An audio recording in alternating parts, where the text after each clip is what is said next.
Hello everyone, कैसे हैं आप सब। यूपीएससी गाइड में आपका स्वागत है। आज की डेट है 31 जुलाई और हम देखेंगे द हिंदू न्यूज़पेपर में प्रीलिम्स पॉइंट ऑफ व्यू से क्या क्या इंपॉर्टेंट न्यूज़ कवर थी। तो सबसे पहले नेशनल ग्रीन ट्रिब्यूनल की रिगार्डिंग न्यूज़ थी।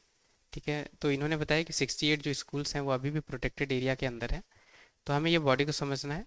नेशनल ग्रीन ट्रिब्यूनल एनजीटी क्या है, ये स्टैट्यूटरी बॉडी क्या किस चीज़ से ये डील करती है। तो कोई सी भी केसेस जो होंगी जो इन्वायरमेंटल प्रोटेक्शन या नेचुरल रिसोर्सेज से रिलेटेड होगी, उस केसेस को ये हेयर करती है। और सेटअप कैसे की गई थी, तो नेशनल ग्रीन ट्रिब्यूनल एक्ट 2010 के द्वारा। अब इंडिया थर्ड कंट्री है पूरी वर्ल्ड में, ऑस्ट्रेलिया और न्यूजीलैंड के बाद, जिन्होंने ऐसी स्टैट्यूटरी बॉडी को सेटअप किया था इन्वायरमेंटल प्रोटेक्शन के लिए। तो आप मुझे कमेंट बॉक्स में ज़रूर बताएं कि हमारे इंडियन कॉन्स्टिट्यूशन में कौन सी आर्टिकल रिलेटेड है ये इन्वायरमेंटल प्रोटेक्शन से। अब नेशनल ग्रीन ट्रिब्यूनल के पास क्या पावर्स हैं, कौन कौन सी एक्ट के द्वारा ये केसेस को हियर कर सकती है। तो Water Act, the Water Cess Act, Indian Forest Act 1980, Air Act 1981, the Environmental Protection Act 1986, the Public Liability Insurance Act 1991, the Biological Diversity Act 2002।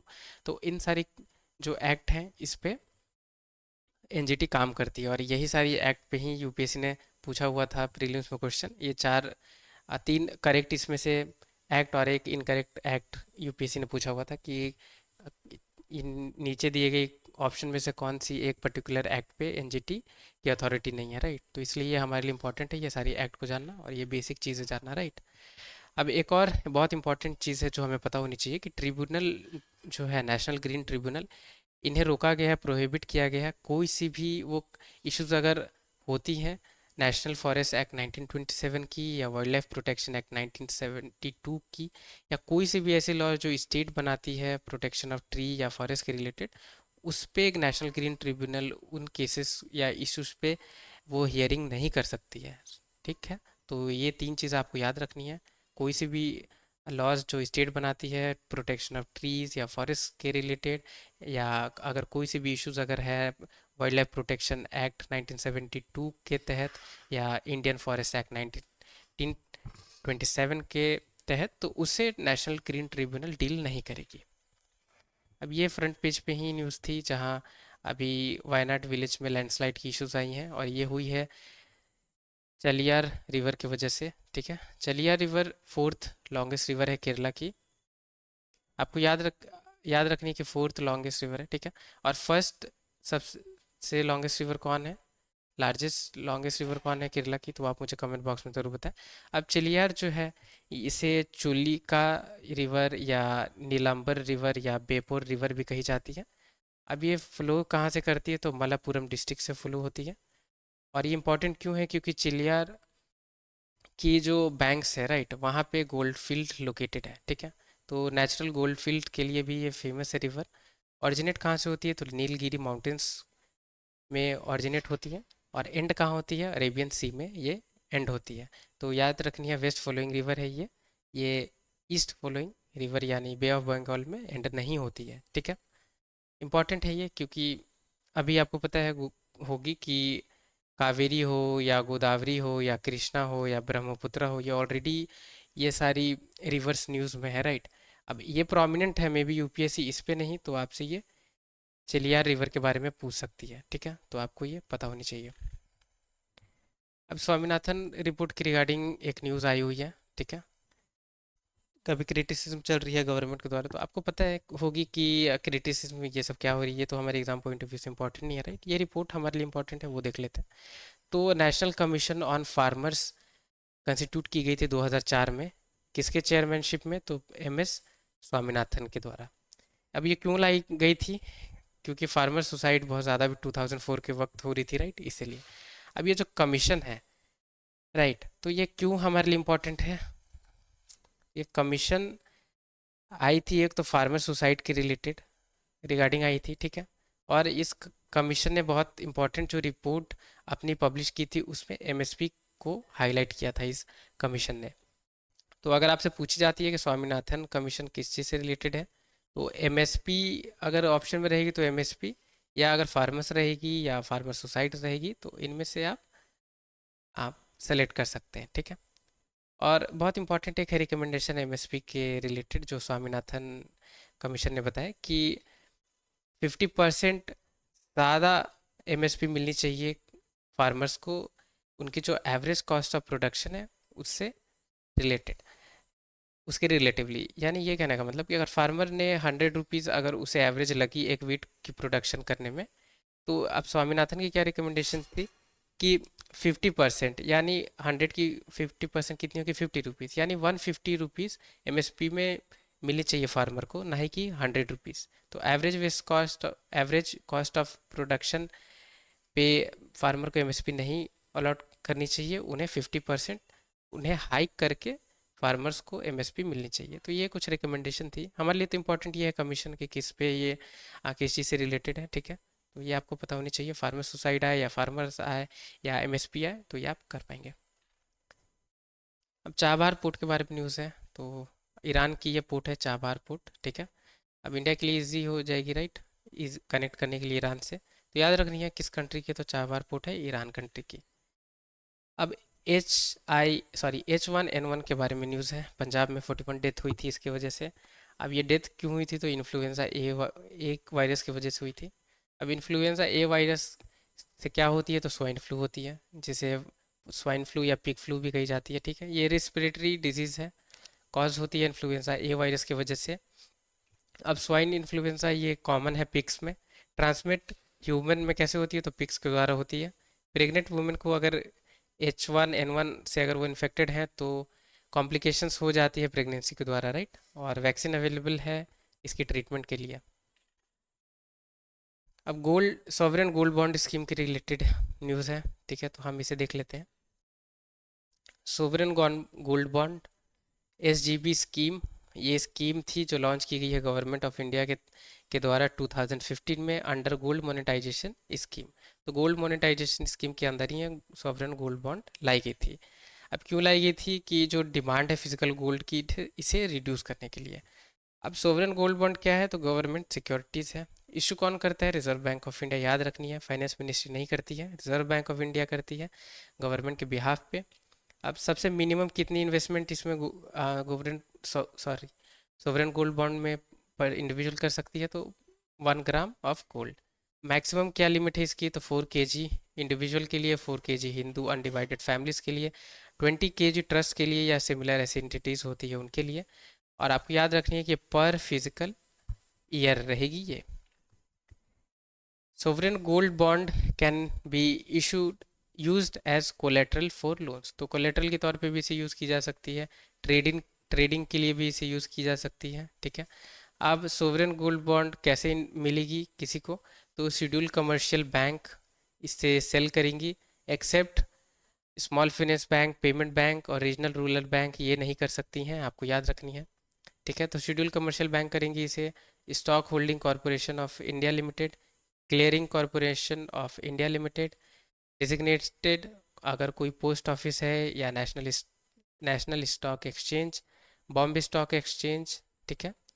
इधर डायरेक्टली, या तो ये डायरेक्टली कर सकती हैं और थ्रू एजेंट, या एजेंट के द्वारा ये सेल कर सकती हैं। ये एक इम्पॉर्टेंट न्यूज़ है। United State overtakes UAE as India second largest LNG suppliers, ठीक है। तो इंडिया सेकेंड लार्जेस्ट सप्लायर है लिक्विफाइड नेचुरल गैस की, और फोर्थ लार्जेस्ट एलएनजी की इम्पोर्टर्स है। हमारे लिए इसमें क्या इम्पोर्टेंट थी, ये तो फैक्ट हो गई, राइट। इसमें ये हमारे लिए इम्पोर्टेंट है वर्ल्ड एलएनजी रिपोर्ट, ठीक है। तो आपने यूपीएससी के अगर प्रीलिम्स को क्वेश्चन देखी होगी, तो यूपीएससी हर साल इंडेक्स या कोई रिपोर्ट है उस पर पूछती है, राइट, कि किसके द्वारा ये पब्लिश की जाती है। हालांकि 2024 यानी इस ईयर की पेपर में यूपीएससी ने नहीं पूछा, ठीक है। पर उम्मीद रहेगी कि नेक्स्ट ईयर 2025 में यूपीएससी पूछे, और वैसे भी न्यूज़ में है तो ये इंपॉर्टेंट ही है, राइट। तो report world liquid liquefied natural gas report किसके द्वारा रिलीज की जाती है, तो इंटरनेशनल गैस यूनियन के द्वारा। अब हम ये बॉडी को भी देख लेते हैं। The International Gas Union, IGU, it is a global association promoting gas as an energy source. Found कब की गई थी, तो 1931 में। हेडक्वार्टर्स कहाँ है, लंदन, यूनाइटेड किंगडम में। ये एक आर्टिकल आई हुई थी ग्रासलैंड बानी जो एरिया है, राइट, बानी ग्रासलैंड है, उसके रिलेटेड आई हुई थी। तो इसमें एक इन्वेजिव स्पीसीज के बारे में न्यूज़ कवर थी, ठीक है। तो प्रोसोपिस जूलीफ्लोरा याद रखनी है, इन्वेजिव स्पीसीज है। तो यूपीएससी ऐसी अजीबोगरीब नाम वाली क्वेश्चंस पूछती है, राइट, जहाँ वो पूछती है कि रिसेंटली न्यूज़ में देखी गई है, किस चीज़ से रिलेटेड है, तो आपको ये पता होनी चाहिए कि ये इन्वेजिव स्पीसीज है। और हर ईयर ये भी प्रोमिनेंट यूपीएससी की प्रीलिम्स में ऐसी क्वेश्चन रहती है, राइट। तो आप इसे अच्छे से रिमेंबर याद रखें। और वैसे भी ये आर्टिकल बहुत लंबी चौड़ी आई हुई है, तो इम्पोर्टेंट है ये। अब इथोपिया ने रिसीव किया है आईएमएफ से रिलीफ, तो हम ये देख लेते हैं आईएमएफ के बारे में।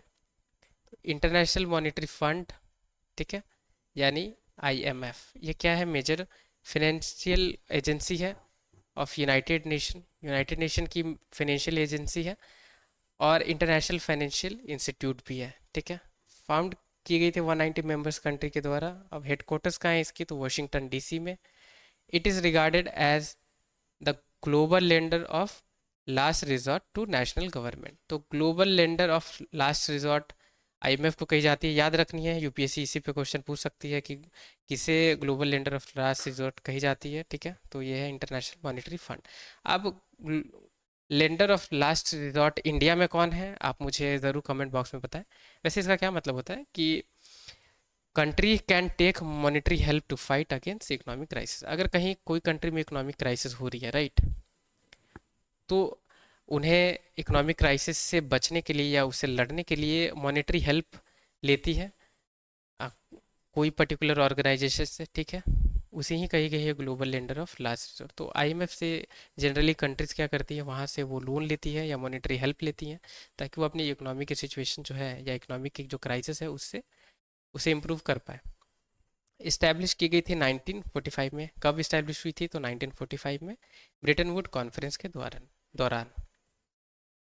फोकस क्या करती है? तो ग्लोबल मॉनेटरी कॉरपोरेशन में सिक्योर फाइनेंशियल स्टेबिलिटी सिक्योर करने में फैसिलिटेट करती है इंटरनेशनल ट्रेड, प्रमोट करती है high employment and sustainable economic growth को, और रिड्यूस करती है पॉवर्टी अराउंड द वर्ल्ड। तो इंपॉर्टेंट है ये सारी क्या करती है फोकस, ये जानना। और क्या करती है? तो फिक्स एक्सचेंज रेट अरेंजमेंट करती है between countries, short term capital भी देती है, राइट, एड में देती है बैलेंस ऑफ पेमेंट से लड़ने के लिए, और कैपिटल इन्वेस्टमेंट भी करती है इकोनॉमिक ग्रोथ या प्रोजेक्ट, अगर इंफ्रास्ट्रक्चर की कोई प्रोजेक्ट है उसमें। ये एक न्यूज़ आई हुई है जहाँ 9th प्रेसिडेंट अभी इलेक्ट किए गए हैं, राइट, उन्होंने अपनी ओथ लिया हुआ है। तो ये ईरान के हैं, राइट, ईरान के प्रेसिडेंट है जो रिफॉर्मिस्ट ग्रुप से बिलोंग करते हैं। तो हमारे लिए तो मैप ज़रूरी है, वो देख लेते हैं। ये है ईरान। कौन कौन सी कंट्री से बाउंड्री शेयर होती है? तो तुर्कमेनिस्तान, अफ़गानिस्तान, पाकिस्तान, ठीक है, इराक, टर्की, अर्मेनिया और अजरबैजान, ठीक है। तो ये कुछ कंट्रीज हैं, आपको याद रखनी है, यूपीएससी पूछ सकती है, और बहुत ज़्यादा अभी ईरान न्यूज़ में भी है, ठीक है। अब हम क्वेश्चंस देख लेते हैं एमसीक्यू आज की। World Economic Outlook is release by option A World Bank, option B IMF, option C World Economic Forum, option D Asian Development Bank. तो वीडियो पॉज करके आप इसकी आंसर कमेंट बॉक्स में बताएं। तो वर्ल्ड इकोनॉमिक आउटलुक ये release होती है आईएमएफ के द्वारा, इंटरनेशनल मॉनेटरी फंड के द्वारा। याद रखनी है ये सर, ये जो रिपोर्ट जो बता रहा हूँ याद रख लीजिए आप, इससे काम आएगी आपकी प्रीलिम्स में, आप इसे नोट डाउन कर सकते हैं। दूसरी global gas report is release by option A OECD, option B IGU, option C WEF, option D OPEC OPEC. तो वीडियो पॉज करके इसकी करेक्ट आंसर आप मुझे कमेंट बॉक्स में बता सकते हैं। तो ग्लोबल गैस रिपोर्ट है, ये रिलीज होती है आईजीयू के द्वारा, ठीक है, इंटरनेशनल गैस यूनियन के द्वारा, ठीक है। तो इंपॉर्टेंट है, इसे भी आप नोट डाउन करें। Zagros mountain is located at which country? Option A Turkey, option B Israel, option C Syria, option D Iran. तो वीडियो पॉज करके इसकी आंसर कमेंट बॉक्स में आप बता सकते हैं। तो इसकी जो करेक्ट आंसर है वो है डी ईरान, ठीक है। तो ईरान बहुत ज़्यादा न्यूज़ में है, तो माउंटेन रेंज हम देख लेते हैं इसकी। तो जैग्रूस माउंटेन यहाँ आप देख सकते हैं, ठीक है। कुछ लेक मैंने आपके साथ पहले डिस्कस करी हुई थी, राइट। तो ये लेक है लेक उर्मिया, ठीक है। और आपको पता होगा कि ये पर्शियन गल्फ से इसकी बाउंड्री शेयर होती है, राइट। और मैंने डिस्कस किया हुआ था, हालांकि कुछ आप यहाँ देख सकते हैं, कुवैत से होती है, सऊदी अरेबिया से होती है, बहरीन से होती है, कतर से होती है, यूएई से होती है, राइट। और ये ईरान से भी बाउंड्री शेयर होती है। तो इम्पॉर्टेंट है, यूपीएससी पर्शियन गल्फ के रिलेटेड पूछ ले, या माउंटेन, या ये लेक, राइट, या कैस्पियन सी, या कौन कौन सी कंट्री से बाउंड्री शेयर होती है, तो ये इंपॉर्टेंट है आपके लिए। अब ये देख लेते हैं, global financial stability report is released by, option A OPEC, option B World Bank, option C World Economic Forum, option D International Monetary Fund IMF. Video pause करके इसके आंसर आप कमेंट बॉक्स में बता सकते हैं।